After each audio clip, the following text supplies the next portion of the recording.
একটা সময় ছিল যে রেপ্লিকার যুগ।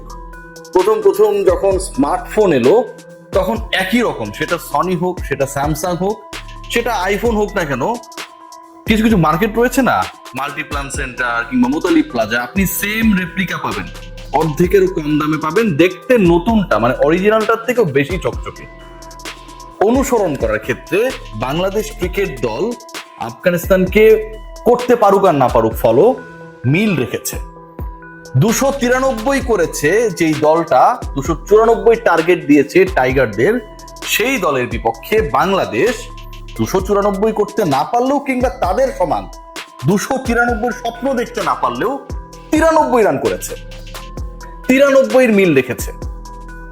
অনেক ক্ষেত্রে এই দলটা আজকে যেভাবে আমাদেরকে লজ্জিত করেছে, বিব্রত করেছে, অপমানিত করেছে, বাংলাদেশের ক্রিকেট নিয়ে 11 জন ক্রিকেটার যারা মাঠে খেলেছে, কোচিং স্টাফের সদস্য যারা প্ল্যানিং করেছে, বাংলাদেশ ম্যানেজমেন্টের সাথে জড়িত যারা এই দলকে লিড করেছে, প্রত্যেকেই 18 কোটি বাঙালির ইজ্জত নিয়ে আজকে ছেলে খেলা করেছে।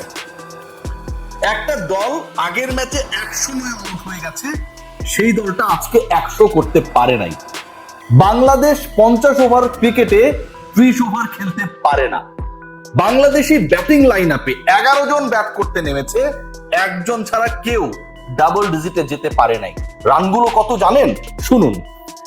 সাইফ হাসান নাম্বার 1 যিনি, মানে 1 নম্বরে যিনি ব্যাট করতে নেমেছেন, তিনি করেছেন সর্বোচ্চ 43। তার ব্যাট থেকে এসেছে সর্বোচ্চ 43, সবচেয়ে বেশি 3টা উইকেটও তিনি নিয়েছেন।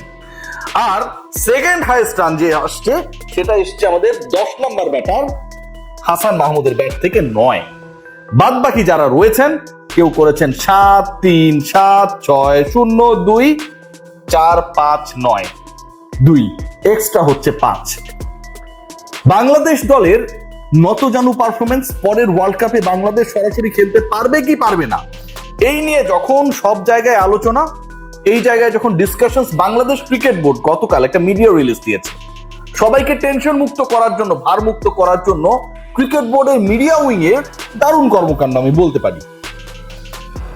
আরো বাংলাদেশের 8টা সিরিজ রয়েছে, 24টা ম্যাচ রয়েছে। বাংলাদেশের এই 24 ম্যাচের উপর ডিপেন্ড করবে পরবর্তী বিশ্বকাপে, 27 বিশ্বকাপে সরাসরি খেলবে কি খেলবে না সেটা নির্ধারিত হবে। যেই দলের পারফরমেন্স 100 নয়, যেই দলের পারফরমেন্স 93, যেই দলের পারফরমেন্স একজন ছাড়া কেউ ডাবল ডিজিটে যেতে পারে না, যেই দল আফগানিস্তানের বিপক্ষে 200 রানে পরাজিত হয়, সেই দল বিশ্বকাপে সরাসরি খেলবে। এবং এই সরাসরি খেলার জন্য এখনো 24 ম্যাচ বাকি। ক্রিকেট বোর্ড যখন এরকম একটা মিডিয়া রিলিজ পাঠায়, আমার কাছে মনে হয় ক্রিকেট বোর্ড, বিসিবি নিজেই নিজেকে বিব্রত করে, লজ্জিত করে। আজকের এই ম্যাচটা খেয়াল করে দেখুন, বাংলাদেশ 294 টার্গেটে ব্যাট করতে নেমেছে, শেষ 2 ওভারে 44 রান দেওয়া হয়েছে। নাহিদ রানা বল করতে পারলো না, মেহেদী হাসান মিরাজ তার অবশিষ্ট 4 বল করার দায়িত্ব নিয়ে ওই 4 বলে দিলেন 22 রান। যিনি সবচেয়ে সাকসেসফুল সাইফ হাসান, তাকে আনাটা ক্যাপ্টেনের যেমন ক্যারিশমা, তাকে কন্টিনিউ করতে না পারাটা ক্যাপ্টেন মিরাজের ব্যর্থতা। বল করেছেন সাইফ, উইকেট নিয়েছেন 3টা, একটা মেডেন নিয়েছেন, কিন্তু তাকে আনইউজড রেখে দেওয়া হলো শেষ পর্যন্ত। বাংলাদেশ দলের এই যে খেলা, বাংলাদেশ দলের এই যে সিচুয়েশন, এখানটা আপনি খেয়াল করে দেখেন, খুব ইন্টারেস্টিং কিছু পার্ট ছিল। এবং সেই ইন্টারেস্টিং পার্টগুলোর সবচেয়ে গুরুত্বপূর্ণ যেটা, যে আমাদের ব্যাটিং ডিপার্টমেন্টে ওপেনিং এ বিশাল পরিবর্তন এলো। শেখ পরিবারের অন্যতম গুরুত্বপূর্ণ সদস্য নাইম শেখ, তিনি আবারও বাংলাদেশ দলে, তিনি আবারও জাতীয় দলে। এবং ভিসা জটিলতায় থাকা নাইম শেখ যদি শেষ পর্যন্ত জাতীয় দলের সাথে যোগ দিতে না পারতেন, এই জটিলতা যদি সৌম্য সরকারের মতো হতো, তাহলে মনে হয় আমরা বেশি খুশি হতাম। 7 রান করেছেন, 24টা বল খেলেছেন, স্ট্রাইক রেট 29।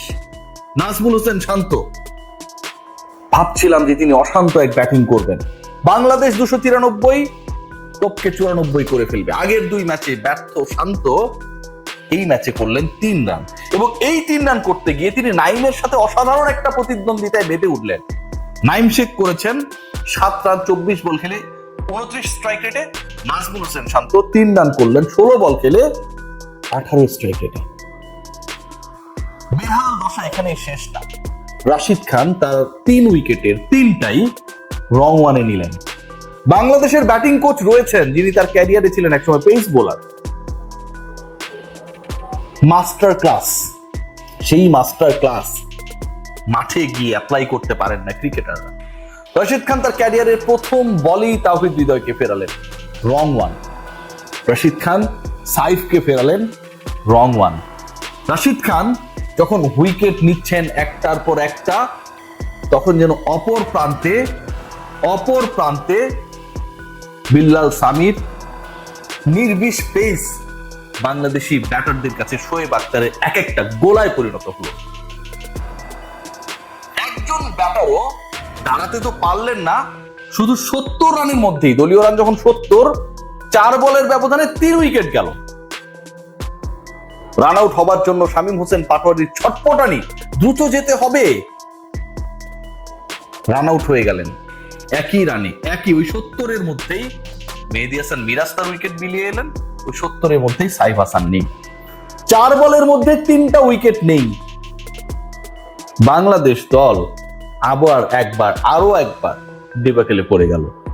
যেই দলটাকে নিয়ে আপনি আমি স্বপ্ন দেখি, যেই দলটাকে নিয়ে আপনি আমি গর্ব করি, যেই দলটাকে নিয়ে এত কন্টেন্ট বানিয়ে আপনারা আমাকে ফর্মালি আমার প্ল্যাটফর্মে এসে গালিগালাজ করেন, সেই দলটার এই পারফরমেন্স, সেই দলটার এই নত জানু আত্মসমর্পণ, বিব্রতকর পারফরমেন্স, যে লজ্জার কোনো সীমা নেই, অসীম।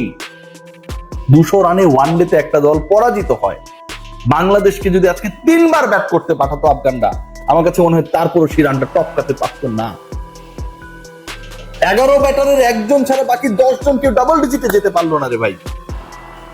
বোলিং ডিপার্টমেন্টে 48 ওভার শেষে আফগানিস্তানের রান যখন 249, উইকেট গেছে 9টা, সেই লাস্ট উইকেট পার্টনারশিপে তারা 44 রান অ্যাড করলেন। নাহিদ রানার ইনক্লুশন, যেন বোলিং ডিপার্টমেন্ট আরো একজন নাইম শেখ, ব্রেইনলেস বোলিং, যত জোরে পারেন তিনি বল করছেন। শোয়েব আখতার, বলের কোনো লাইন নাই, লেন্থ নাই, কিচ্ছু নাই। মেহেদী হাসান মিরাজ ওই সিচুয়েশনে কেন পরের 4টা বল করার জন্য মোহাম্মদ নবীর সামনে গেলেন, সেটা আমার কাছে মনে হয় যে একটা রকেট সায়েন্স। তিনি নিজেও কতটুকু জানেন, আই হ্যাভ দ্যাট ডাউট। আজকে বাংলাদেশ যেভাবে পরাজিত হয়েছে, বিব্রত করেছে, লজ্জিত করেছে, এই দলটা সরাসরি বিশ্বকাপে যদি না খেলে, আমাদের বাংলাদেশ ক্রিকেট বোর্ডে যারা মিডিয়া রিলিজ দিয়ে জানিয়েছে যে আরো 8টা সিরিজ 24টা ম্যাচ বাকি আছে, কষ্ট পাবার আমি কোনো কারণ দেখি না ভাই, বিন্দু মাত্র কারণ নেই। সবার মধ্যে এক অসীম প্রতিদ্বন্দ্বিতা। মিরাজ বলেন, শান্ত বলেন, হৃদয় বলেন, শামীম বলেন, সোহান বলেন, প্রত্যেকের মধ্যে টাইম তো আছেনি। কে হবে সবচেয়ে বড় লর্ড, কে হবে সবচেয়ে বড় কিং? এই কিং হতে গিয়ে বাংলাদেশের এমন এক অবস্থা যে প্রজর থেকেও যেন আমরা নিচে নেমে গেছি। হোয়াইট ওয়াস্ট এগেইনস্ট আফগানিস্তান, তার থেকেও লজ্জার 93 রানে অল আউট হওয়া, তার থেকেও লজ্জার 200 রানের বাজে পরাজয়। এর ব্যাখ্যা অস্ট্রেলিয়ায় অবস্থান করা বুলবুল ভাই কখনো দেবে কি? I will be waiting for his answer. সবাই ভালো থাকবে।